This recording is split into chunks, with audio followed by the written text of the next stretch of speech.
Guys, this is Pogi, guys, my 8-year-old poodle, and for almost a month grabe yung namin struggle kasi nagkagali siya all over his body. Actually sa ilalim lang ng niya, here niya, yan, grabe, pero now he's okay.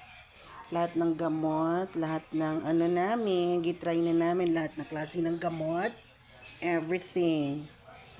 Pero, magkano ba yun? 18 pesos lang.